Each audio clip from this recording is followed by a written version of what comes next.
یار تو بات کرنے والی یہ ریکارڈ کرنا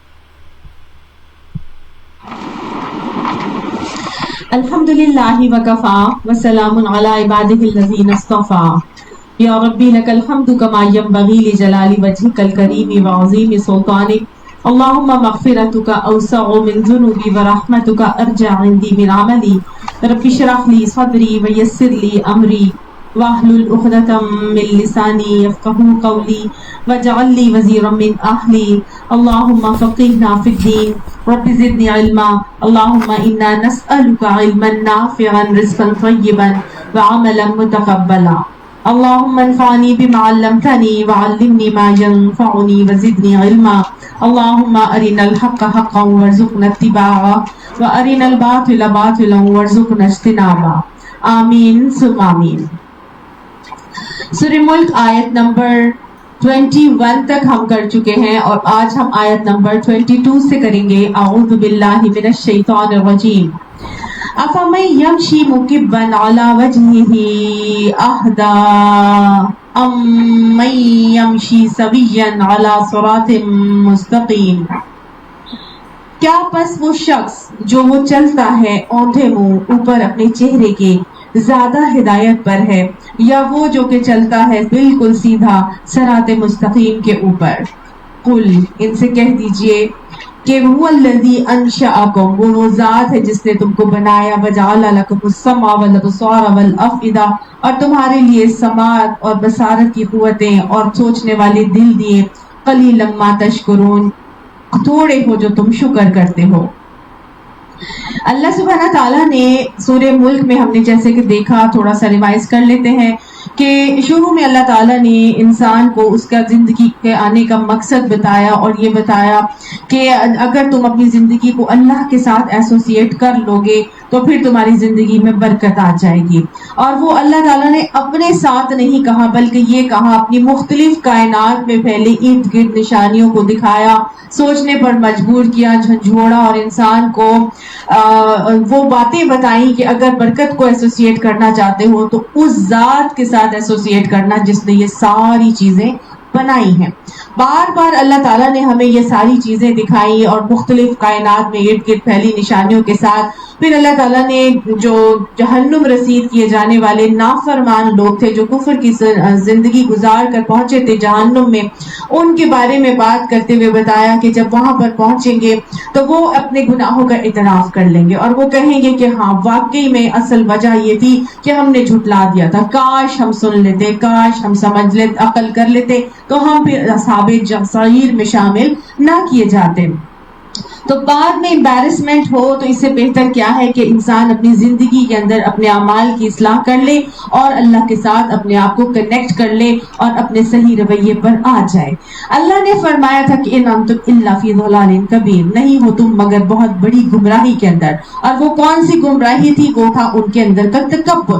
ہم نے دیکھا تھا کہ وہ 3 باتیں تھی اس تکبر کی وجہ سے جو ان کے اندر آ رہی تھی، اور وہ کون سی تھی؟ وہ لجاج تھے، وہ سرکشی کرنے والے تھے، عتو و نفور، اور وہ دین سے نفرت کر رکھنے والے لوگ تھے۔ تو اللہ تعالیٰ اب وہ حقیقت بتا رہے ہیں اور کچھ باتیں سمجھا کے فرما رہے ہیں کہ دیکھو افمن یمشی مکبا علی وجہہ اہدی، کیا بس وہ شخص جو یمشی وہ چل رہا ہے مکبن اوندھا ہو کر۔ مکبن کیا کہتے ہیں؟ جیسے کب نکال کے کوئی چلتا ہے، منہ نیچے اوندھائے، منہ اوندھائے جو چل رہا ہوتا ہے، اس کو کیا سامنے سب کچھ نظر آ رہا ہوتا ہے؟ نہیں نظر آ رہا ہوتا نا، وہ تو بالکل ایک ایسے مسافر کی طرح ہوتا ہے جو اندھیرے کا مسافر ہے۔ ظاہر اندھیرے کا مسافر وہ مسافر ہوتا ہے جس کو کچھ نظر نہیں آ رہا ہوتا، کوئی چیز عیاں نہیں ہوتی، کوئی چیز ظاہر نہیں ہوتی، کہاں کون سا کھڈا آ رہا ہے، کون سی کھائی ہے یا کہاں پھسلن ہے، اس کو نظر نہیں آ رہا ہوتا، اور وہ ایسے اندھیرے میں ٹامک ٹوئیاں مارتے ہوئے چل رہا ہوتا ہے۔ اندھیرے کا مسافر کا ایک اور معاملہ یہ بھی ہوتا ہے کہ جب اس کو کوئی چیز نظر ہی نہیں آ رہی ہوتی تو اس کو نہیں پتا کہ کون اس کا ہاتھ پکڑ کے اور اس کو غلط راہ پہ ڈال دے۔ اس کو یہ بھی نہیں پتا چل رہا ہوتا. وہ شاید اپنے کانوں کو کی آواز کے اوپر فوکس کرتے ہوئے دوسروں کو فالو ہی کرتا چلا جاتا ہے کہ جیسے لوگ چل رہے ہیں بس میں وہی کرتا جاؤں. ادھر کی رخ سے آوازیں آ رہی ہیں تو چلو میں اسی رخ پہ چلا جاتا ہوں. نظر شزر اندھیرے کے مسافر کو کچھ نہیں آ رہا ہوتا. ایسے ہی ہوتا ہے نا, اندھیرے میں جو انسان چل رہا ہوتا ہے وہ شاید اپنی آواز کے بلبوتے پہ تو ایک رخ متعین کر لیتا ہے, لیکن نظر کچھ نہیں آ رہا ہوتا تو وہ اس کو یہ پتہ نہیں چلتا کہ کب وہ گرا اور کب وہ پھسلا, اور کب پھسلنے سے اس کی ہڈی پسلی بھی ٹوٹ سکتی ہے. تو اللہ نے یہی بتایا کہ دیکھو میں نے تمہیں آنکھیں دی تھی, میں نے تمہیں قوت سماعت قوت بصارت دی تھی, لیکن وہ شخص جو منہ اوندھائے ہی چل رہا ہے بجائے اس کے کہ وہ دیکھتا اور روشنی کا مسافر بنتا, وہ کیا کر رہا ہے, وہ منہ اوندھائے چل رہا ہے, نیچے کی طرف رخ کر کے اپنے چہرے کے بل جو چل رہا ہوگا اسے کچھ بھی نظر نہیں آ رہا ہوگا نا. تو اللہ نے کہا کیا وہ جو منہ اوندھائے چل رہا ہے وہ اہدا زیادہ ہدایت پر ہوگا, ام من یمشی سویا علی صراط مستقیم, یا وہ شخص جو بالکل سیدھا اور صراط مستقیم کے اوپر چل رہا ہوگا. تو جو وہ شخص جو بالکل سیدھا دیکھ کے چل رہا ہوگا وہ ہے روشنی کا مسافر, اس کے پاس روشنی کی مشعل ہے, اس کے پاس ایمان کی ٹارچ ہے. وہ جتنا آگے بڑھتا ہے اس کو اپنی منزل متعین بھی ہوتی ہے اور اس کے منزل اس کو ظاہر بھی ہوتی ہے, اس کو معلوم بھی ہوتی ہے, اور وہ اپنی منزل کو حاصل کرنے کے لیے لمحہ بلمحہ اپنے رب کے قریب ہوتا چلا جاتا ہے. کہیں بھی وہ گر نہیں سکتا, کہیں بھی وہ پھسل نہیں سکتا, کوئی اس کا ہاتھ پکڑ کر اس کو غلط ڈگر پر ڈال نہیں سکتا. ایسا ہی ہے نا, روشنی کے مسافر کو تو ہر چیز نظر آ رہی ہے. تو کیا یہ دونوں برابر ہو سکتے ہیں, جو اندھیرے میں جا رہا ہے اور وہ جو روشنی کے اندر سفر کر رہا ہے؟ ظاہر ہے دونوں بالکل برابر نہیں ہو سکتے. اللہ تعالیٰ قرآن پاک میں فرماتے ہیں نا, قل هل يستوي الاعمى والبصير, ان سے کہو کیا اندھا اور آنکھوں والا برابر ہو سکتا ہے؟ نہیں ہو سکتا. اندھا اور آنکھوں والا بالکل برابر نہیں ہو سکتا. اور اللہ تعالیٰ نے یہ بھی فرمایا قرآن پاک میں, قل ان سے کہہ دیجئے هل يستوي الذين يعلمون والذين لا يعلمون, کیا وہ لوگ جو جانتے ہیں اور علم رکھتے ہیں اور وہ لوگ جو علم نہیں رکھتے وہ برابر ہو سکتے ہیں؟ نہیں ہو سکتے. جو علم رکھنے والے ہیں اور وہ جو جاہل ہیں وہ کبھی بھی برابر نہیں ہو سکتے نا, دونوں میں بدر جہاں فرق ہے.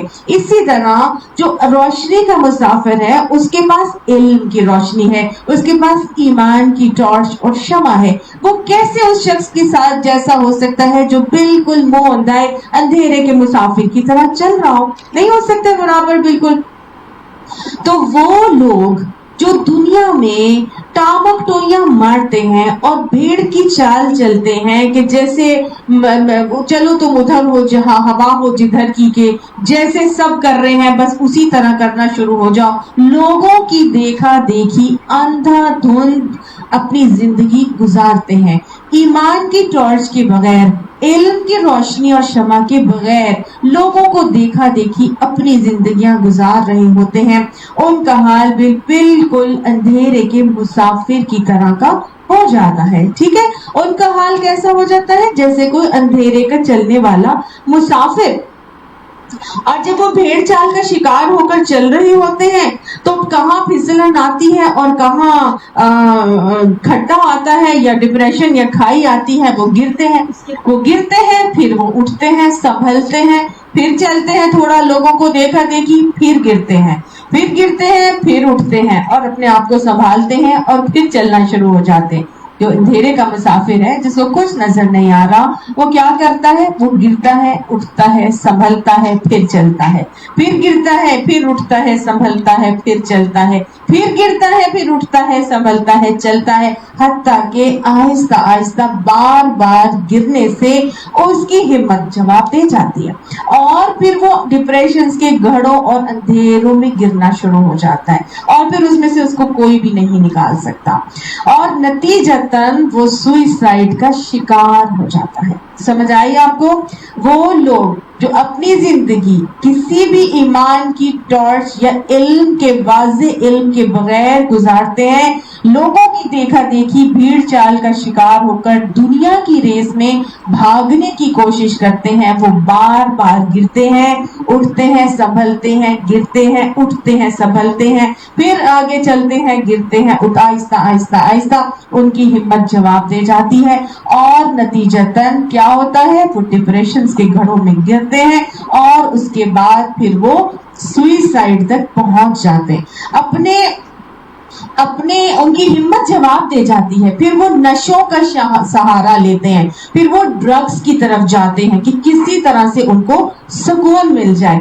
ان کو سکون پھر بھی کہیں نہیں مل پاتا، کیونکہ ان کے پاس جو اصل زندگی گزارنے کا طریقہ اور سلیقہ جو قرآن سکھا رہا ہے، اس سے وہ کیا ہوتے ہیں؟ نابلد ہوتے ہیں، بے بہرا ہوتے ہیں.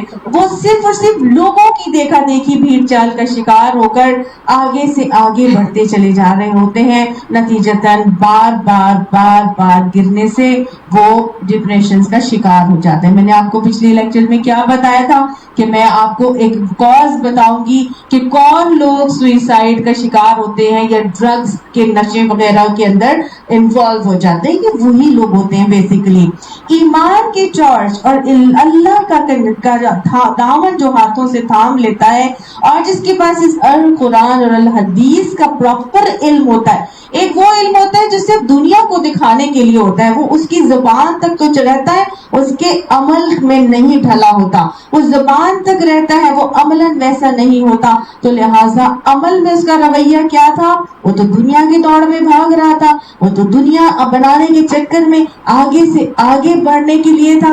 سارے اعمال چاہے وہ نیکی کے اعمال ہی کیوں نہ ہو، لیکن اصل ریزن کیا تھا کہ وہ بھیڑ چال کا شکار ہو کر دنیا حاصل کرنے کے چکر میں تھا. تو اب اس کو سکون کہاں سے ملنا تھا؟ اللہ سے تو اس نے اپنا دامن تھاما ہی نہیں تھا. تو لہٰذا اللہ نے یہاں پہ ہمیں فرما دیا کہ وہ جو سیدھا صراط مستقیم کے اوپر چل رہا ہے، وہ کتنا روشنی کا مسافر اور دوسرے میں کتنا زیادہ فرق ہوگا. آج ہمارا عمومی طور پر رویہ یہ ہوتا ہے کہ ہم کہتے ہیں کہ دونوں کشتیوں کے سوار ہو کر چلے. ہم ایک کشتی دنیا کی میں پاؤں رکھ لیتے ہیں، اور ایک ہم آخرت کی کشتی میں پاؤں رکھ کے اور اپنے ایسے دو کشتیوں کے مسافر بن جاتے ہیں. تو جو دو کشتیوں کا مسافر ہوتا ہے، وہ اس کا کیا انجام ہوتا ہے؟ جی، ڈوب جاتا. نہ اس کو دنیا ملتی ہے، نہ اس کو آخرت ملتی ہے، اور ان کی دنیا بھی گئی اور ان کی آخرت بھی گئی. خسرت دنیا والآخرہ. یہ دنیا دو، آپ صلی اللہ علیہ وسلم نے فرمایا تھا جو شخص اپنی دنیا کا نقصان کرے گا وہ اپنی آخرت بنائے گا، اور جو آخرت کا نقصان کرے گا وہ دنیا بنائے گا. ایسا نہیں ہو سکتا کہ دنیا بھی بن جائے اور آخرت بھی بن جائے. ایک چیز کا نقصان ہوگا تو دوسری چیز آپ بنا سکیں گے. ایسے لوگوں کے لیے قرآن کیا ہمیں کہتا ہے؟ قرآن میں بلکہ سورہ حج میں بتایا جاتا ہے کہ وَمِنَ النَّاسِ مَن يَعْبُدُ اللَّهَ عَلَى حَرْفٍ. لوگوں میں کوئی ایسا ہے جو اللہ کی عبادت کنارے پر رہ کر کرتا ہے، کنارے پر رہ کر.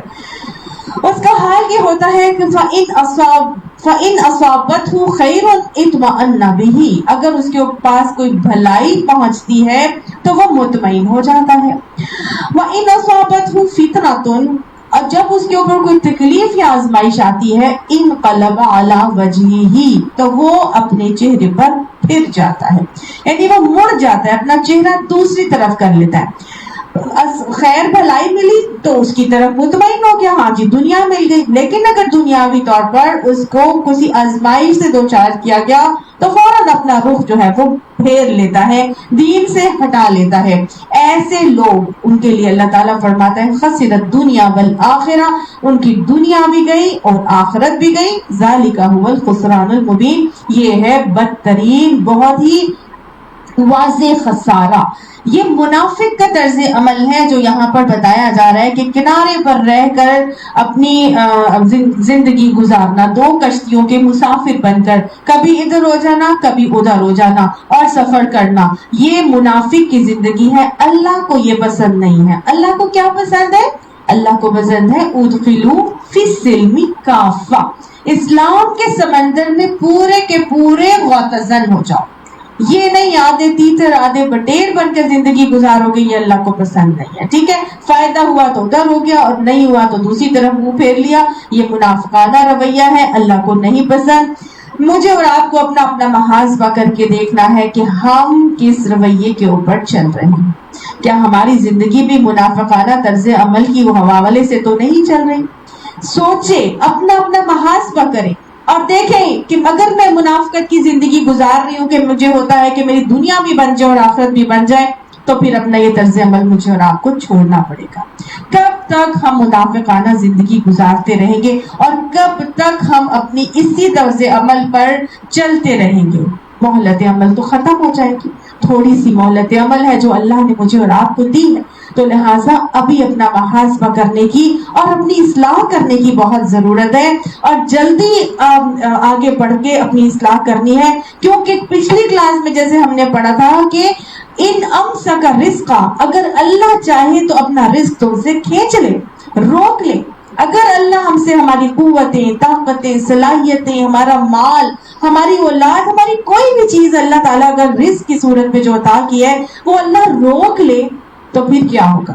اس سے پہلے کہ اللہ نے ہم سے کوئی چیز اپنی روکے رزق کے حوالے سے، ہم نے اپنی اصلاح کا معاملہ کرنا ہے اور واپس اللہ کی طرف پلٹ آنا ہے. یا دنیا کے بن جائیں یا دین کے بن جائیں، یا اللہ کے بندے بن جائیں یا عباد الشیطان بن جائیں، فیصلہ مجھے اور آپ کو خود کرنا ہے، اپنا محاسبہ کرنا ہے.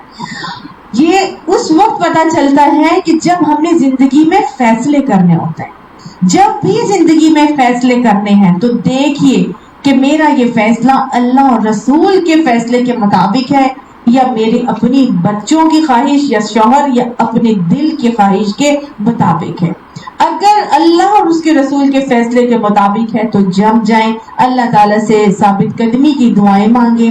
اور اگر دوسروں کی چیز کو خوش کرنے کے حوالے سے اپنا فیصلہ کر رہے ہیں اور اللہ کو ناراض کر رہے ہیں تو اپنی اصلاح کرنے کی ضرورت ہے، اپنا اپنا محاسبہ کرنا ہے. ہر ایک دیکھے کہ میں اور آپ رزق امسک رزق ہونے سے پہلے یہ لجو اور عطوف النفور کی کیفیت سے نکل آئے. یہ لجاج پن ہے کہ اپنے آپ کو آگے سمجھ کے آگے بڑھا کے دوسرے کی آواز کو سنب کر دینا اور ایسی اپنی بات رکھنا کہ بس جو میں کہہ رہی ہوں بس وہی ٹھیک ہے اور وہی ہوگا. اللہ ہمیں اپنی اصلاح کی توفیق عطا فرمائے. هو الذی انشأکم، وہ ذات ہے جس نے انشأکم، تمہاری نشو و نما کی.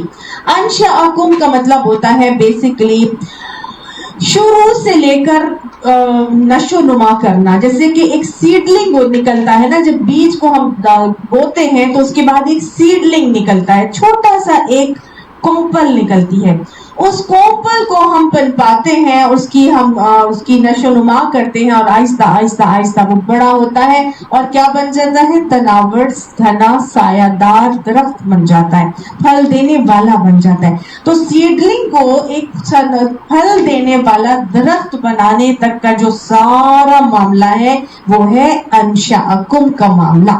وہ نشو نما کرنا، وہ گروتھ کرنا، وہ میکسیمم لمٹ تک لے کر جانا، ایک چیز کو اس کے کلائمیکس تک پہنچانا. ٹھیک ہے، تو اللہ تعالیٰ فرماتے ہیں کہ وہ ذات ہے جس نے دیکھو تمہیں تمہاری کلائمیکس تک پہنچایا. ابھی تم کچھ بھی نہیں تھے، کچھ بھی نہیں تھے. ہم کیا تھے؟ اللہ تعالیٰ نے یہاں کہا نا کہ تمہاری نشو نما کی اور تمہیں تمہاری کلائمیکس تک پہنچایا. سوچا جائے تو یہ سورہ یہ بالکل شروع ابتدائی دور کی نازل ہونے والی سورت ہے اور قریش سے بیسیکلی مخاطب تھے. تو اللہ تعالیٰ قریش کو گویا یہاں پر یہ بتا رہے ہیں کہ دیکھو کس طرح میں نے تمہاری نشو نما کی اور تمہیں آج اس نہج تک پہنچایا ہے کہ تم خانہ کعبہ کے تولی بن کر بیٹھے ہوئے ہو. کیسے ہوا تھا؟ یہاں پر حضرت ابراہیم علیہ السلام کا دور یاد کیجئے. 2500 سال پہلے نبی صلی اللہ علیہ وسلم کے آنے سے حضرت ابراہیم علیہ السلام کو اللہ تعالیٰ کی طرف سے حکم آتا ہے کہ جاؤ اور جا کے اپنے اس چیر خوار بچے کو اور اپنی بیوی کو وادی غیر ذی زرع میں جا کے چھوڑا. اور حضرت ابراہیم علیہ السلام حضرت بی بی ہاجرہ اور ننھے سے اسماعیل علیہ السلام کو لے کر پورے 1 مہینے کا سفر کر کے اور گھوڑے پر بٹھا کر اور وہ وہاں تک پہنچاتے ہیں. وہ شیرخوار بچہ جو ماں کے دودھ پر پل رہا تھا، ایک عورت جس کا ایک بچہ ہے جو کہ دودھ پلاتی ہے، کتنا ڈیفیکلٹ ہوتا ہوگا نا اس خاتون کو دودھ پلانا بھی اور بچے کو سنبھالنا بھی اور پھر ٹریولنگ بھی کرنی. گھوڑے کی پشت پر کتنا انسان تھک جاتا ہے. بہرحال اللہ کا حکم تھا، چھوڑ کر آئے اسی وقت بھی. اور اللہ تعالیٰ نے اس جگہ حکم دیا جہاں پہ کچھ بھی نہیں تھا، وادی غیر ذی زرع. اسی لیے اس کو کہا جاتا ہے کہ وہ وادی تھی کہ جس کے اندر نہ کوئی درخت تھا، نہ کوئی تنکا، نہ کوئی پتا، نہ کوئی حیات، کسی قسم کی وہاں پہ کوئی حیات کا آنکے آثار بھی نہیں تھے. صحراؤں میں حیات کب ہوتی ہے؟ اس وقت ہوتی ہے جب وہاں پانی موجود ہوتا ہے. پانی ہوتا ہے تو وہاں پہ پرندے بھی آتے ہیں، وہاں پہ جانور بھی آتے ہیں، اور وہاں پہ انسان بھی پھر جا کے بسیرا کرتے ہیں، اور پھر وہاں پہ نباتات بھی اگتے ہیں. ایسا ہی ہوتا ہے. لیکن وہاں پر تو کچھ بھی نہیں تھا، لیکن اللہ کا حکم تھا. اللہ سبحانہ تعالیٰ اپنے احسان یہاں پہ بتا رہا ہے کہ یہ وہ جگہ ہے جو وادی غیر ذی زرع تھی، کچھ بھی یہاں پر نہیں تھا، اور میں نے تمہارا کیسا انشاءکم کا معاملہ کیا. ایک زمزم کو نکالنے کی دیر تھی کہ قبیلہ بنو جرہم والے وہاں پر آئے اور پھر وہاں پر آ کے انہوں نے بسیرا کیا. اور پھر پانی کا جو معاملہ تھا وہ حضرت بی بی ہاجرہ کے پاس تھا، اور وہ جو بارٹر سسٹم ہوتا ہے کہ میں تمہیں اتنا پانی دوں گی، تم اس کے عوض مجھے اتنا غلہ دو گے، اور اس طرح آہستہ آہستہ آہستہ وہاں پہ حیات جو ہے وہ اس کی افزائش ہوئی.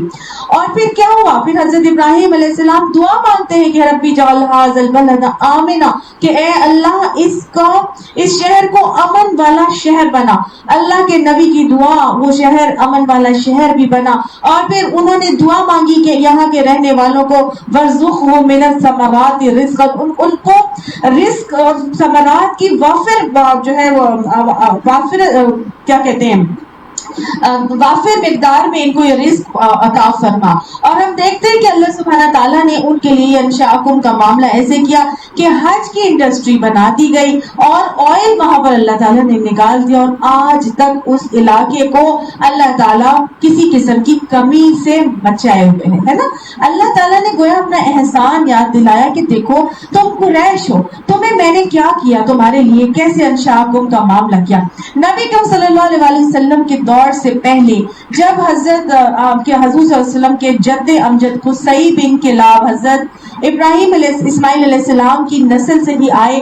قصی بن کلاب کے بیٹے تھے، 2 بیٹے، جن میں سے ایک عبد مناف، اور اس عبد مناف کے 4 بیٹے تھے جن میں سے ایک کا نام تھا ہاشم.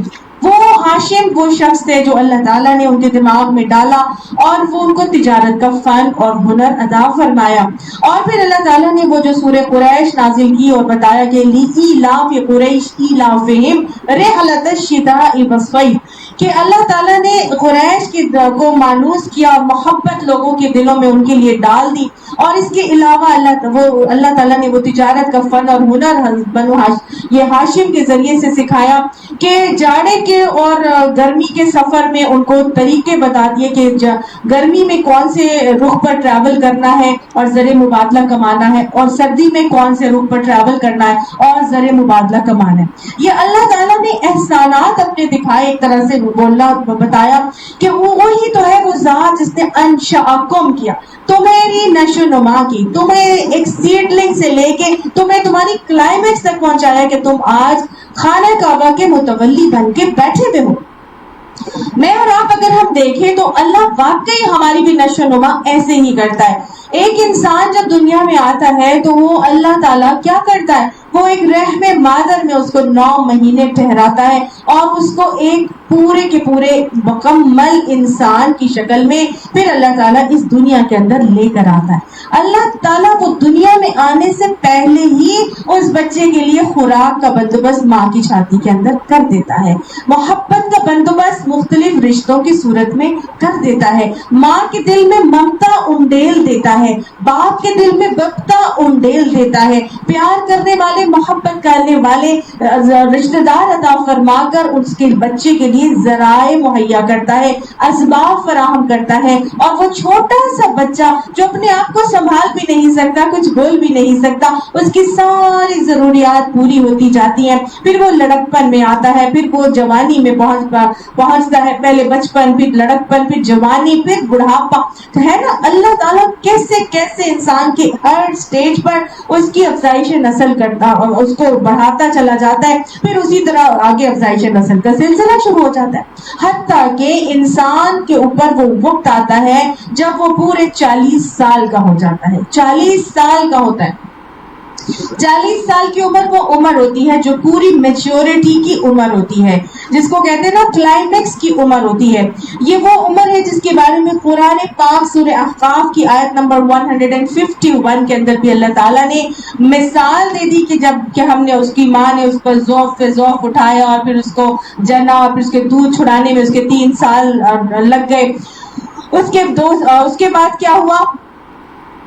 اس کے بعد جب وہ پوری اپنی جوانی کو پہنچا اور 40 سال کا ہو گیا، اور پھر اس نے دعا کی کہ ربی اوزعنی ان اشکر نعمتک التی انعمت علی وعلی والدی وان اعمل صالحا ترضاه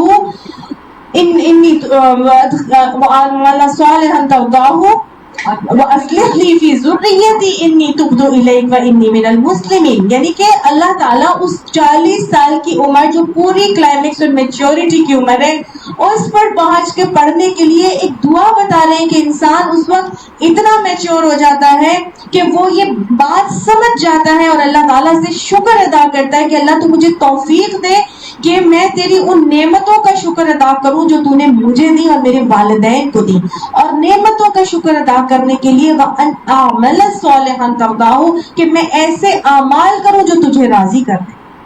اور پھر اپنی ذریت کی فکر پڑ جاتی ہے، اصلح لی فی ذریتی کہ اب تو مجھے صدقہ جاریہ بھی بنانے تھے اپنی اولاد کی شکل میں، تو اللہ تو میری اولاد کو میرے لیے صدقہ جاریہ بنا کے ان کی اصلاح کر دے. انی تبت الیک اللہ میں تیری طرف پلٹتا ہوں، توبہ کرتا ہوں جو غلط اعمال میں نے کیے، آج میں تائب ہو کے تیری طرف پلٹتا ہوں، وانی من المسلمین اور میں تیرا فرما بردار ہو جاتا. یہ 40 سال پر پہنچ کر پڑھنے کی وہ دعا ہے جو اللہ نے بتا دی کہ انسان اپنی پوری میچورٹی کے لیول پر پہنچ جاتا ہے. عام طور سے جو انبیاء کو نبوت دی گئی، اس میجورٹی انبیاء کی جو ایج تھی نبوت کی وہ 40 سال کی عمر تھی. اگر 40 سال کی عمر میں بھی میں اور آپ اللہ کی طرف نہیں پلٹے، اللہ کے نعمتوں کے شکر ادا کرنے والے نہیں بنے، تو سب اپنی اپنی بھی خیر بنا لیں. اللہ ہمیں اپنی اصلاح کی توفیق عطا فرمائے. پھر اس کے بہت کم آثار ہو جاتے ہیں کہ وہ اللہ کی طرف پلٹے گا. یہ اللہ کی طرف سے دی جا رہی ہے، اللہ میرے اور آپ کے سب کے دلوں میں ڈالتا ہے، جھنجھوڑتا ہے بار بار، اور انسان کو جھولٹنگ دے کے اس کو اپنی طرف لانے کی کوشش کرتا ہے. بار بار اس کی زندگی میں نذیر آتے ہیں، اس آزمائشیں آتی ہیں، اس کو جھنجھوڑا جاتا ہے کہ وہ اللہ کی طرف پلٹ آئے، اور پھر 40 سال کی عمر میں اس کو سب سمجھ میں آ جاتا ہے کہ ما توفیقی الا باللہ، میری توفیق کچھ نہیں ہے، اللہ کی توفیق سے ہر چیز ہو رہی ہے. میں تو صرف ایک پپٹ ہوں، جو اللہ نے کہا کرنا ہے وہی کرنا ہے، جو اللہ چاہتا ہے وہی ہوتا ہے، میرے چاہنے سے کچھ نہیں ہوتا، اللہ کے چاہنے سے ہوتا ہے. اللہ تعالیٰ یہ باتیں ہمیں سمجھائے اور ہمیں اپنی اصلاح کی توفیق عطا فرمائے. تو یہاں پر بتایا گیا کہ تمہاری میچورٹی تک پہنچاتا ہوں، تمہیں کلائمیکس تک پہنچاتا ہوں. جب اللہ مجھے اور آپ کو اپنے کلائمیکس تک پہنچاتا ہے اور ہماری 40 سال کی عمر آتی ہے، اس وقت عمومی طور پر انسان کا رویہ کیا ہوتا ہے؟ ہم سب more than 40 years ہیں. کیا ہوتا ہے انسان کا رویہ؟ اور مردوں کو بھی اگر دیکھیں، عورتوں کو بھی دیکھیں، کیا رویے ہوتے ہیں ہمارے 40 سال کے جب پہنچتے ہیں تو سب سے زیادہ انسان کو اس وقت یہ فکر ہوتی ہے کہ میں اپنے فیوچر کو سیکیور کر لوں. مرد ہیں تو زیادہ سے زیادہ کمانے کے چکر میں لگ جاتے ہیں، عورتیں ہیں تو زیادہ سے زیادہ اپنی اولاد کے لیے بنانے کے چکر میں لگ جاتی ہیں. دنیا بنانے کے چکر کی ہر ایک کو فکر پڑ جاتی ہے. وہ وقت ہوتا ہے جب اللہ کو اپنے لیے چاہیے تھا وہ وقت. ہم اپنی میچورٹی کی وہ جو کلائمیکس کی عمر ہے وہ ٹائم ہم لگا دیتے ہیں دنیا بنانے کے چکروں میں. مرد بھی اسی میں مگن ہے اور عورتیں بھی اسی کام میں ہیں. میں اب میرا گھر بن جائے، اب اتنی عمر ہو گئی ہے، اب میرا اپنا گھر ہو جائے، گھر ہے تو سجا لوں، پھر بچوں کے لیے جہیز اکٹھے کر لوں، پھر رشتے اور پھر یہ چیزیں، اور پھر آگے پھر ان کی ساری اس میں، مطلب ہماری دنیا ہی ختم نہیں ہوتی ہے کہ نہیں؟ کون بندہ ایسا ہے جو اپنی آخرت کی فکر کر رہا ہے کہ میری آخرت بن جائے؟ اللہ کو نبی صلی اللہ علیہ وسلم نے فرمایا تھا اللہ کو جوانی کی عبادت پسند ہے، جوانی کی عبادت اللہ کو پسند ہے۔ 7 خوش نصیب ہوں گے جو عرش الہی کے سائے میں کھڑے ہوں گے قیامت کے دن، اور ان میں سے ایک خوش نصیب وہ ہے جو جوانی کی میں اپنی اللہ کی عبادت کرنے والا ہے۔ اللہ تعالی ہمیں اور ہماری اولادوں جوانی کے وقت اپنی عبادت میں کھپانے کی ہمیں توفیق عطا فرمائے۔ بوڑھے ہو کے تو سبھی جو ہے وہ اللہ کی طرف پلٹ آتے ہیں، بڑھاپے میں جو ہو کے آئے اس وقت پلٹنا کیا پلٹنا، وہ تو سب نے آنا ہی تھا، سب کو پتہ ہی تھا کہ اب تو میں نے اللہ کی طرف جانا ہے تو چلو کچھ اللہ بھی کر لوں۔ اصل تو جوانی کی عبادت تھی جو اللہ کو پسند تھی۔ اللہ کے عرش کے سائے کے نیچے وہ خوش نصیب کھڑے ہوں گے جو جوانی اپنی اللہ کی راہ میں لگانے والے ہوتے ہیں۔ ریٹائرمنٹ کی ایج آتی ہے تو ہم اللہ کی طرف آ جاتے ہیں۔ اب ہم کچھ نہیں کر سکتے تو چلو کوئی نہیں، قرآن کلاس میں چلے جاتے ہیں۔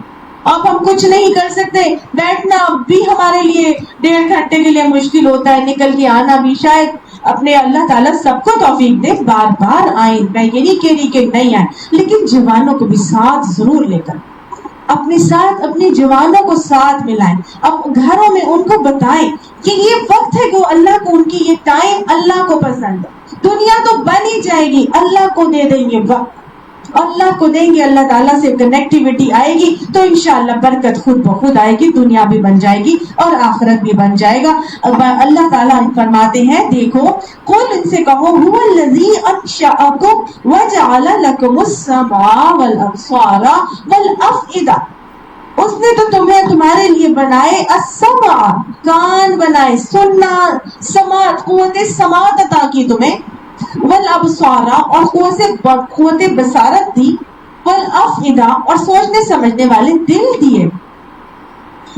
یعنی اللہ تعالیٰ نے یہ 3 نعمتیں گنوا دی مجھ میرے اور آپ کو کہ کیا؟ قوت سماعت، قوت بصارت اور سوچنے سمجھنے والے دل۔ اصل میں یہ قوت سماعت اور قوت بصارت، یہ کان اور آنکھیں، یہ کھڑکیاں ہیں جو ہمارے دل تک پہنچتی ہیں۔ اللہ کو پہچاننے کے لیے یہ 2 چیزیں ہیں، جو 2 نعمتیں ہیں وہ اللہ نے یہاں پہ گنوائی ہیں کہ قوت سماعت اور قوت بصارت، ان کو استعمال کر کے اللہ کو پہچانو۔ اللہ سبحانہ تعالیٰ نے مجھے اور آپ کو قوت سماعت دی تھی، اور قوت سماعت اس لیے نہیں دی تھی کہ میں اور آپ ان کانوں میں گانوں کی اور میوزک کی دھنوں سے محظوظ ہوں۔ اللہ نے یہ کان اس لیے نہیں دیے تھے کہ ہم لوگوں کی غیبتیں سنیں اور کرتے رہیں۔ اللہ نے مجھے اور آپ کو یہ کان اس لیے نہیں دیے تھے کہ میں اور آپ فحش باتیں کریں، فحش لطیفے کریں اور آپس میں چٹ چیٹنگ اور خامخواہ لغویات میں الجھ کر اپنی زبانوں کو بھی آلودہ کریں اور لوگوں کی باتوں کو بھی سنیں۔ اللہ نے تو یہ اس لیے نہیں دیا تھا نا۔ اللہ نے کیوں دیا تھا؟ اللہ نے یہ کان اس لیے دیے تھے تاکہ میں اور آپ قرآن اور حدیث کی باتوں کو سنیں۔ قرآن کا مزاج میں نے آپ کو پہلے بھی بتایا تھا، سننا اور سنانا ہے۔ جہنمیوں نے یہی کہنا ہے لو کنا نسمع او نعقل، کاش ہم سن لیتے اور ہم عقل کرتے۔ تو سنیں گے تو پازیٹیو چیز سنیں گے تو پازیٹیو تر آپ کے اوپر اثر ہوگا، اس کا اندر جتنا اچھا سنیں گے اتنا ہی اچھا اثر ہوگا۔ تو قرآن اور حدیث کی باتیں سننے کے لیے، پیغامات اور احکامات سننے کے لیے اللہ تعالیٰ نے مجھے اور آپ کو یہ کان دیے تھے۔ اللہ تعالیٰ نے یہ کان اس لیے دیے تھے کہ صبح صبح اٹھ کر ہم چڑیوں کی چہچہاہٹ سنیں اور اس سے ہم یہ جانیں کہ دیکھو پرندے بھی اللہ کی تسبیح کر رہے ہیں، میں کیوں نہیں کر رہی؟ اللہ نے یہ کان اس لیے دیے تھے تاکہ سمندر کی لہروں کا شور سنیں اور دیکھیں کہ دیکھو سمندر کی لہریں بھی اللہ کی تسبیح کر رہی ہیں، میں کیوں نہیں کر رہی؟ اللہ سبحانہ تعالیٰ نے یہ کان اس لیے دیے تھے کہ کوئل کی کوک سنیں اور پیار اور محبت سے غنا کے ساتھ اللہ کے ترنم کے ساتھ اللہ کے ترانے میں اور آپ بھی گائیں۔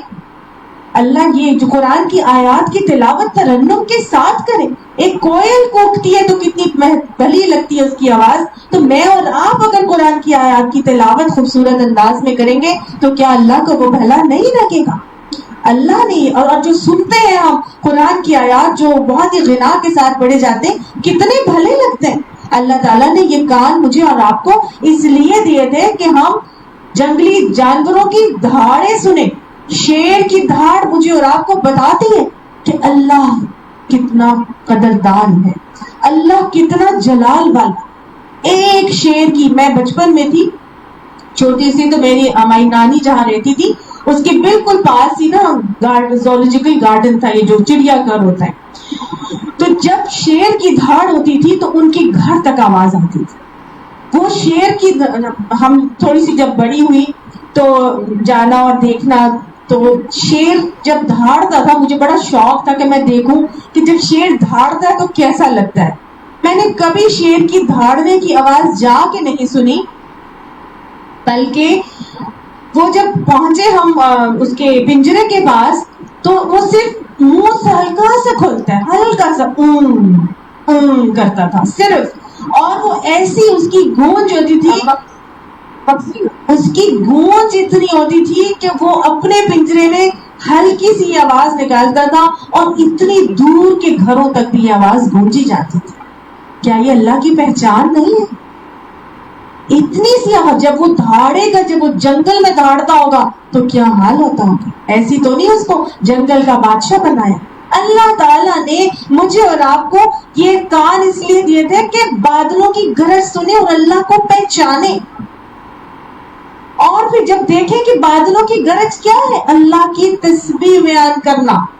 جب وہ اللہ کی تسبیح بیان کر رہی ہے تو میں کیوں نہیں کروں. اللہ نے یہ دیے تھے, کان دیے تھے کہ ضرورت مندوں کی پکار سنو, زخمیوں کی پکار سنو, ان کی مدد کو پہنچو. ہم کان ہی بند کر لیتے ہیں, ہم آنکھیں کان سب کچھ بند کر کے رخ موڑتے ہیں اور دوسرا رستہ لے لیتے ہیں. اگر کوئی راستے میں کوئی ایکسیڈنٹ والا مل جائے, کوئی آپ کو مدد کے لیے پکارنے آ جائے تو آپ اپنا رستہ ہی بدل لیتے ہیں. اللہ تعالیٰ نے یہ کان مجھے اور آپ کو سننے کے لیے دیے تھے. اللہ صحیح باتیں سننے کی توفیق عطا فرمائے.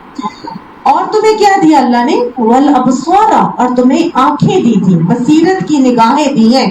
یہ نگاہیں بصارت تو تمہارے پاس ہے جن سے تم چیزیں دیکھتے ہو, اس لیے نہیں دی تھی کہ ان سے نامحرموں کو دیکھو, اس لیے نہیں دی تھی یہ آنکھیں اللہ تعالیٰ نے کہ میں اور آپ ہر وقت ٹی وی کے اوپر لغویات دیکھتے رہیں. اللہ نے یہ آنکھیں اس لیے نہیں دی تھی کہ میں اور آپ فحش مناظر دیکھیں. اللہ نے یہ اس لیے نہیں دی تھی کہ آج میرے اور آپ کے سب کے ہاتھوں میں جو موبائل موجود ہے اس میں سے ہم نکالتے جاتے ہیں, سرفنگ کرتے جاتے ہیں اور دنیا جہان کی فضول چیزیں اس میں آتی ہیں. کیا کرنا ہے اس وقت, کیا کرنا ہے اس وقت؟ دیکھنا ہے غور سے کہ کوئی نہیں دیکھ رہا. کیا کرنا ہے؟ آگے بڑھ جانا ہے, آگے بڑھ جانا ہے. فوراً اپنے نگاہوں کو کنٹرول خود کرنا ہے. اپنی اولاد کو بھی سکھائیں کہ تمہاری آنکھوں کا بھی اللہ نے حساب لینا ہے. اپنی قبر میں تم نے خود جانا ہے, میں تمہارے پاس وہاں نہیں آؤں گی, لہٰذا آنکھوں کو کنٹرول تم نے خود کرنا ہے اور فرشتے کے سوال کا جواب تم نے خود دینا ہوگا. لہٰذا آنکھوں کو کنٹرول کرو. آنکھوں پہ فحش مناظر پڑتے ہی ان کو پھیر لینے کا حکم ہے. غیر محرم کی طرف نظر پڑے تو حضرت علی کو نبی صلی اللہ علیہ وسلم نے فرمایا تھا, علی فَإِنَّ لَكَ الْأُولَى لَيْسَ لَكَ الْأُخْرَى, کہ تیرے لیے پہلی نگاہ تو جائز ہے لیکن دوسری نگاہ جائز نہیں ہے. قُلْ لِلْمُؤْمِنِينَ يَغُضُّوا مِنْ أَبْصَارِهِمْ, مومنوں کو کہہ دو کہ اپنی نگاہیں نیچی کر لیں, جھکا لیں, پست کر لیں. اور مومن عورتوں کو بھی کہہ دو کہ قُلْ لِلْمُؤْمِنَاتِ يَغْضُضْنَ مِنْ أَبْصَارِهِنَّ, اپنی نگاہوں کو, ایسی نگاہیں جو کسی فحش منظر پر پڑ رہی ہیں, کسی کی سطر پر پڑ رہی ہیں, کسی ایسے لٹریچر پر پڑ رہی ہیں, یا کسی غیر محرم کے اوپر پڑ رہی ہیں, یا کسی کے حسن کے اوپر پڑ رہی ہیں جو کہ دیکھنا مناسب نہیں ہے, فوراً یغضضن کر لو, اپنی نگاہوں کو نیچا کر لو, پست کر لو, جھکا لو. اللہ سبحانہ تعالیٰ نے یہ آنکھیں اس لیے بھی نہیں دی تھی مجھے اور آپ کو کہ میں اور آپ اوندھے منہ کیے, آنکھیں بند کیے, اندھا دھند لوگوں کی پیروی اور تقلید کرنا شروع ہو جائے.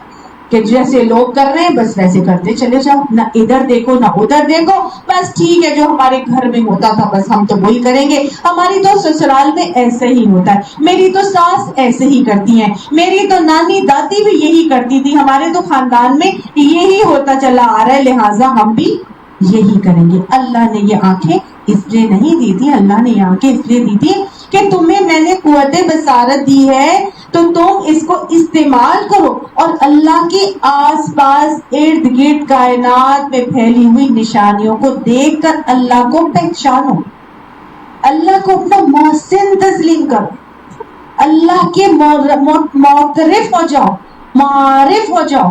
جب اللہ کے معارف ہو جاؤ گے تو پھر اللہ کا تقویٰ تمہارے اندر آئے گا, پھر تمہارے اندر اللہ کی خشیت آئے گی, پھر خشیت کے بعد گناہوں سے رکنا آسان ہو جائے گا.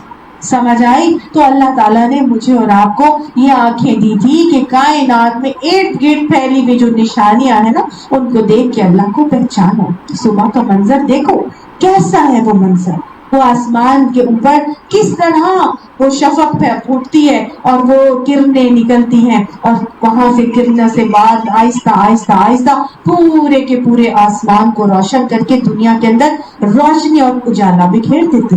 اللہ نے اس لیے دی تھی کہ اس سے سبق سیکھو کہ تمہاری زندگی کے اندھیرے بھی ایک نہ ایک دن دور ہوں گے اور اس کے اندر بھی سراج منیرہ کی روشنیاں لے کر اپنی زندگیوں کو منور کرو, ان اندھیروں کو دور کرو اور اپنی زندگی کو اجالوں میں لے کر آؤ. اندھیروں کے مسافر بن کر نہ جیو بلکہ روشنی کے مسافر بن کر زندگی گزارو. اللہ نے تو مجھے اور آپ کو آنکھیں اسی لیے دی تھی کہ میں اور آپ یہ ساری چیزیں دیکھیں. صبح کا منظر ہے, پھر شام کا منظر ہے, اڑتے پرندوں کو ہم دیکھتے ہیں تو اللہ کو پہچانتے ہیں. کہ اللہ کو پہچاننے کے لیے یہ اڑتے گلائڈنگ برڈز کیا ہمارے لیے کافی نہیں کہ صرف دیکھ لیں کہ اور پہچان لیں کہ اللہ تیری شان ہے کہ ایک پیپر ہے تو وہ نیچے آتا ہے لیکن کس طرح سے یہ اڑ رہے ہیں, ہے نا. اللہ کی پہچان ہے, جس تخلیق کو دیکھیں گے اللہ تعالیٰ کو پہچان لیں گے. سائے جھک رہے ہیں دائیں بائیں سورج کی موومنٹ سے, یہ خود بخود ہو رہا ہے, ہر چیز خود بخود ہو رہی ہے. سایوں کا دائیں بائیں گرنا کیا ہے؟ سجدہ. اللہ کے حضور سجدہ ریز ہونا ہے. اللہ نے یہ سائے ایسے تو نہیں گرائے ادھر اور ادھر, مجھے اور آپ کو بتایا ہے دیکھو یہ بھی تو تمہارے تو سائے بھی میرے آگے جھک رہے ہیں تو تم میرے آگے کیوں نہیں جھک رہے؟ سایوں کو دیکھ کر ہی اللہ کو پہچان لو اور اللہ کے آگے سجدہ ریز ہو جاؤ اور جھک جاؤ. پھر دیکھو سورج غروب ہوتا ہے, نبی صلی اللہ علیہ وسلم نے فرمایا جب سورج غروب ہوتا ہے تو وہ اللہ کے عرش کے نیچے جا کے سجدہ کرتا ہے. جب سورج جیسی تخلیق جو دنیا سے بھی بڑی ہے, میرے آگے سورج کی کیا حیثیت, مطلب میں سورج کے آگے کیا, اتنا بڑا سورج وہ بھی کس کے آگے جھک رہا ہے؟ اللہ کے عرش کے نیچے سجدہ کر رہا ہے. تو اتنی بڑی بڑی تخلیقات بھی جب اللہ کے حضور سجدہ ریز ہیں تو میں اپنا سر کیوں نہیں اللہ تعالیٰ کے حضور جھکاتی؟ سوچنے کی بات ہے نا, یہ بصیرت کی نگاہیں ہے. کوشچن ہو رہا ہے, اپنے آپ سے کوشچن ہو رہا ہے, ریلیجن کے بارے میں کوشچن ہو رہا ہے. حضرت ابراہیم علیہ السلام کا کیا تھا کہ نہیں کیا تھا؟ میرا رب یہ ہے. تاروں کو دیکھا تو کہا یہ رب ہے, لیکن جب وہ ڈوب گیا تو کہنے لگا نہیں میرا رب ڈوبنے والا نہیں.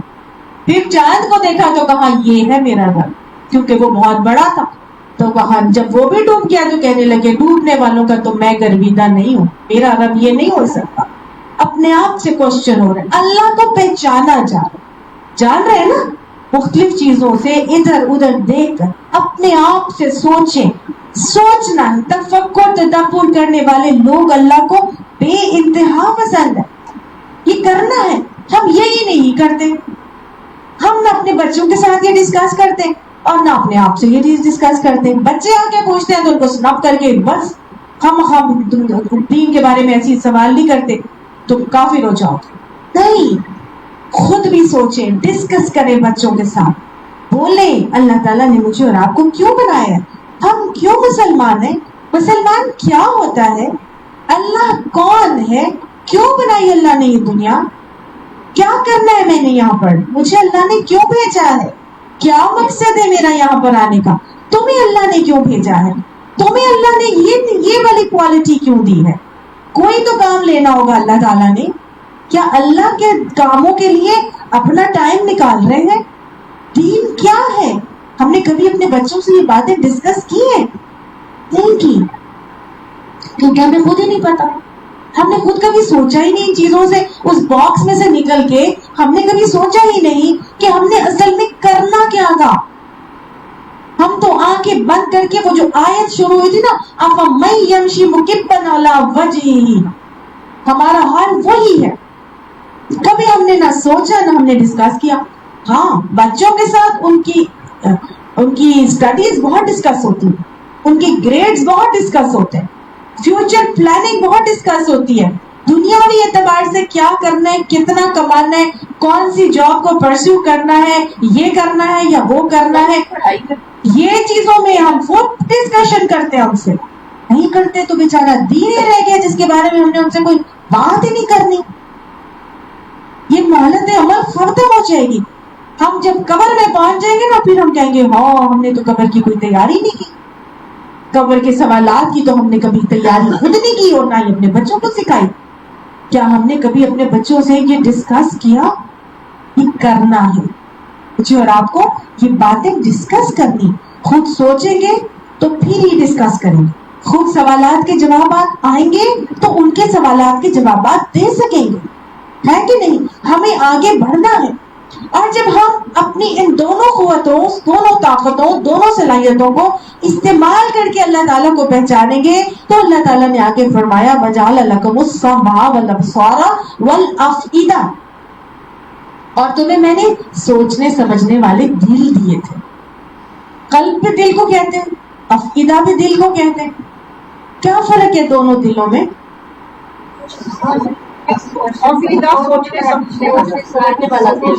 سوچنے والا دل. دیکھیے قلب اس دل کو کہتے ہیں جس کے اندر فیلنگز جو ہوتی ہیں نا الٹ پلٹ ہوتی ہیں. قلب کا مطلب ہوتا ہے الٹ پلٹ، ٹھیک ہے؟ خیالات آتے ہیں، جذبات آتے ہیں، کیفیات آتی ہیں، محبت، نفرت، خوشی، غمی، اچھا برا، ہے نا؟ یہ ساری فیلنگز کس میں آتی ہیں؟ قلب میں آتی ہیں. لیکن جب ہم آہستہ آہستہ آہستہ آہستہ انسان اللہ کو پہچانتا جاتا ہے قوت سماعت اور بصارت استعمال کر کے، تو وہی چیزیں آپ کے قلب کو افئدہ بناتی جاتی ہیں اور آپ کے دل میں انٹینس فیلنگز اور جذبات ہو جاتے ہیں. وہ انٹینس فیلنگز اور جذبات کس کے لیے ہونا چاہیے؟ اللہ کا. ٹھیک، یہ ہے وہ دل جو سوچنے سمجھنے والا دل ہے، جس کے اندر انٹینس فیلنگز اور جذبات ہیں. یہ انٹینس فیلنگز اور جذبات کس میں آ گئے تھے؟ ابھی مثال دی میں نے آپ کو، جنہوں نے اس کان اور آنکھوں کو استعمال کیا تھا دین کے متعلق سوچ کے. Very good. حضرت ابراہیم علیہ السلام کے دل میں آئے تھے اور ان کا دل قلب سے کیا بن گیا تھا؟ افئدہ. یہ افئدہ بنتا ہے تو پھر ہی وہ ہر چیز سے ٹکر لینے کے لیے تیار ہو جاتا ہے. بے خطر کود پڑا آتش نمرود میں عشق، پھر وہ دل افئدہ بن کے عاشق اللہ ہو جاتا. اللہ ہمیں اپنا عاشق بنائے. یہ تبھی بنیں گے جب ہم اللہ کو پہچانیں گے اور اللہ کو اس کی اسی حیثیت پر رکھیں گے. اللہ سبحانہ تعالیٰ نے کائنات میں بے انتہا ارد گرد کتنی نشانیاں بکھیری ہیں نا. قرآن میں اللہ نے ساری نشانیاں بتائیں. کشتیاں ہیں، ہوائیں ہیں، بارش ہے، بادل ہے، فرشتے اترنا چڑھنا، پھر بادل، اور پھر یہ جو سایوں کا گرنا، پرندوں کا اڑنا، اس کے علاوہ پانی، اور کتنی اللہ تعالیٰ نے اپنی ساری تخلیقات کے حوالے سے مجھے اور آپ کو بتایا. سورج، چاند، ستارے، یہ سب بھی اللہ کی پہچان کے لیے کوئی کافی نہیں. غور کریں اور دیکھیں. اور جب ہم ان کو پہچان لیں گے تو پھر اللہ تعالیٰ نے ایک اور چیز کے لیے بھی مجھے اور آپ کو آنکھیں نہیں دی کہ جو آس پاس ارد گرد شرک اور بدعتیں معاشرے میں پھیلی ہوئی ہیں نا، ان کو بھی پہچانو. اندھا دھند ان کے اوپر بھی عمل نہ کرنا، نہیں تو تمہارے سارے اعمال حبطت اعمالہم کا معاملہ ہو جائے گا. اللہ تعالیٰ نے فرمایا تھا نا قرآن پاک میں آتا ہے اطیعوا اللہ واطیعوا الرسول ولا تبطلوا اعمالکم. اللہ اور اس کے رسول کی اطاعت کرو اور اپنے اعمال کو باطل مت کرو. ٹھیک، تو اللہ اور اس کے رسول کی اطاعت کرنی ہے. ہر کام نیکی کے کام میں یہ دیکھنا ہے, سوچنا ہے, پوچھنا ہے, جاننا ہے کہ یہ کیا میرے نبی کا عمل تھا. اندھا دھند کام نہیں کرنا, کوئی بھی نہیں کرے گا انشاءاللہ. آج سے انشاءاللہ اللہ سے یہاں بیٹھے بیٹھے ہی وعدہ کر لیجئے کہ اللہ آپ نے فرشتوں کے ذریعے سے میرے پاؤں روک دینے, میرے قدم روک دینے, کسی بھی بدعت کو انشاءاللہ آگے میں نہیں کروں گی. ہر نیکی کے کام سے پہلے یہ مجھے معلوم ہو کہ یہ سنت کا عمل ہے یا نہیں. اندھا دھند میں نے اب اوندھائے منہ اوندھائے اپنی زندگی نہیں گزارنی, میں نے اب روشنی کے مسافر بن کے اپنی زندگی گزارنی. اللہ تعالیٰ اس میں ہمیں توفیق عطا فرمائے. لیکن بس بڑی ہی تکلیف کی بات ہے کہ اللہ تعالیٰ فرماتے ہیں قلیلا ما تشکرون, تھوڑے ہو جو تم شکر کرتے ہیں. اللہ ہمیں شکر گزار لوگوں میں شامل کرے. تھوڑے لوگ ہیں نا, قوت سماعت, قوت بصارت اگر ہم استعمال نہیں کریں گے, تو میں نے آپ کو پچھلی کلاس میں بھی بتایا تھا کہ وہ نعمتیں اللہ تعالیٰ پہ چھین لیتا ہے, وہ ضائع ہو جاتی ہیں. وہ یوز, آپ اپنا بیڈ ریڈن پیشنٹ ہوتا ہے, اس کے جوائنٹس فریز ہو جاتے ہیں نا, بیکار ہو جاتے ہیں. تو اگر آپ اپنی آنکھوں اور کان کو اللہ کی پہچان کے لیے استعمال نہیں کرو گے تو کیا ہوگا؟ آنکھوں پہ پردہ پڑ جائے گا, کانوں پہ ڈانٹ لگ جائے گی, اور پھر اللہ کی پہچان کی یہ دونوں کھڑکیاں بند ہو جائیں گی. تو تمہارے قلب پھر قلب ہی رہیں گے, افئدہ نہیں بن سکیں گے. اور پھر وہی ہر وقت یہ کرنا ہے, یہ نہیں کرنا, یہ کروں, یہ نہ کروں, کنفیوژن کا شکار, بھیڑ چال میں جیسا چل رہے ویسے ہی مطمئن نہیں ہوں گے, اطمینان قلب نہیں آئے گا. سمجھ آ گئی؟ تو یہ چیزیں ہیں. انسان کو اللہ تعالیٰ نے گلہ کیا کہ قلیلا ما تشکرون. قل, ان سے کہو, هو الذی ذرأکم فی الارض والیہ تحشرون, وہ ذات ہے جس نے تم کو پھیلایا زمین میں اور اسی کی طرف تم سب جمع کیے جاؤ گے, سمیٹے جاؤ گے. اب اللہ نے یہاں پر بھی دیکھیں, اللہ تعالیٰ نے اللہ نہیں کہا کہ اللہ سبحانہ تعالیٰ نے تم کو زمین میں پھیلایا, ہے نا. ذرا هو الذی ہی کہا. بار بار اللہ تعالیٰ نے انسان کو سوچنے پر مجبور کیا ہے کہ وہ جس سے تم برکت ایسوسیٹ کرتے ہو وہ ہے جس نے تمہیں زمین میں پھیلایا ہے. زمین میں اللہ تعالیٰ نے کیسے پھیلایا ہے انسان کو؟ اللہ تعالیٰ نے فرمایا هو الذی خلقکم من تراب, وہ ذات ہے جس نے تم کو مٹی سے بنایا. ٹھیک ہے. اس کے بعد اللہ تعالیٰ فرماتے ہیں, سورہ نساء کی شروع میں آتا ہے, هو الذی خلقکم من نفس واحدہ وخلق منها زوجها وبث منهما رجالا كثيرا ونساء. ٹھیک ہے. یعنی اللہ تعالیٰ فرماتے ہیں کہ تمہیں ایک جان سے بنایا. سب سے پہلے مٹی سے بنایا حضرت آدم علیہ السلام کو, حضرت انسان آدم علیہ السلام کو.